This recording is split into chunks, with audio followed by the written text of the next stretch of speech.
السلام علیکم ورحمۃ اللہ وبرکاتہ۔ محترم سامعین حضرات، آج ہم بات کریں گے اسلام کے اندر اونچ نیچ ذات پات کے متعلق۔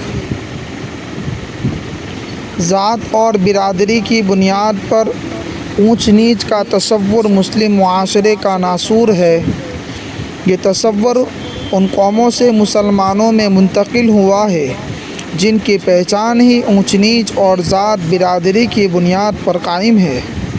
بعض لوگوں میں یہ احساس پایا جاتا ہے کہ ہم فلاں برادری سے تعلق رکھتے ہیں، اس لیے ہم دوسروں سے برتر ہیں۔ بحیثیت مسلمان ہمیں اس بات پر یقین رکھنا چاہیے کہ برادریاں اور ذاتیں صرف پہچان کے لیے ہیں۔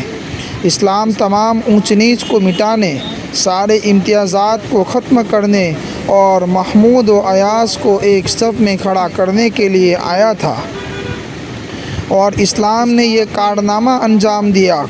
قرآن کریم میں اللہ تعالیٰ نے صاف طریقے پر اعلان فرمایا، اے لوگو، حقیقت یہ ہے کہ ہم نے تم سب کو ایک مرد اور ایک عورت سے پیدا کیا اور تمہیں مختلف قوموں اور خاندانوں میں اس لیے تقسیم کیا ہے تاکہ تم ایک دوسرے کی پہچان کر سکو۔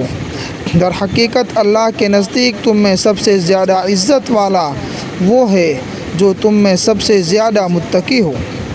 سورہ حجرات آیت نمبر 13۔ اللہ کے رسول صلی اللہ علیہ وسلم کا ارشاد گرامی ہے، کسی عربی کو کسی اجمی پر اور کسی اجمی کو کسی عربی پر، کسی گورے کو کالے پر اور کسی کالے کو گورے پر کوئی برتری حاصل نہیں ہے مگر تقویٰ کے ساتھ۔ رواہ ترمذی۔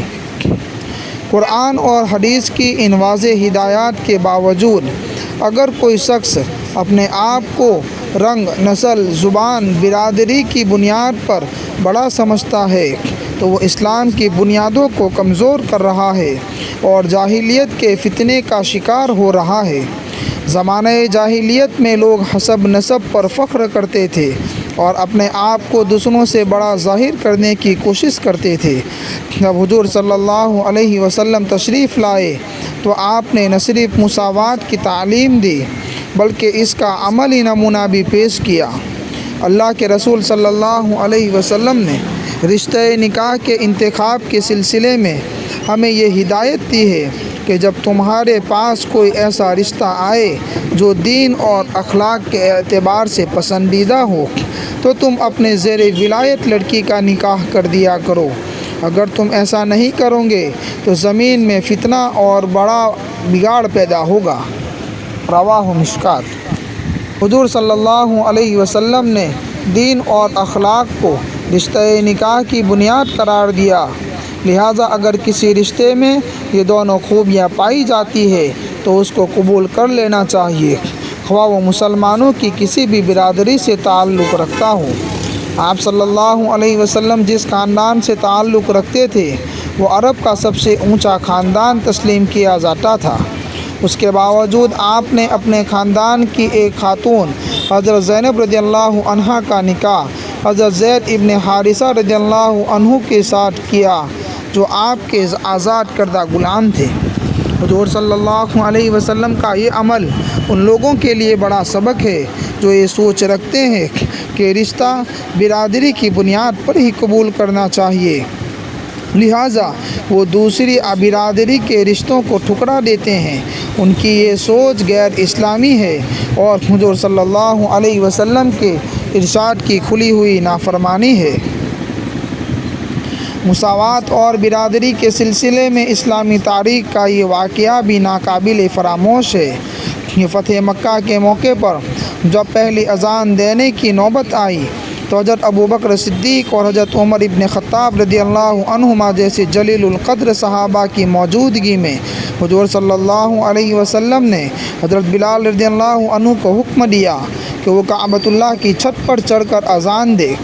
حضرت بلال رضی اللہ عنہ حبشہ کے رہنے والے تھے اور غلام رہ چکے تھے، ان کا رنگ بھی کالا تھا، لیکن حضور صلی اللہ علیہ وسلم نے اس طرح ان کا اعزاز کر کے دنیا کو یہ پیغام دیا کہ رنگ و نسل اور ذات برادری کی اسلام میں کوئی حیثیت نہیں ہے۔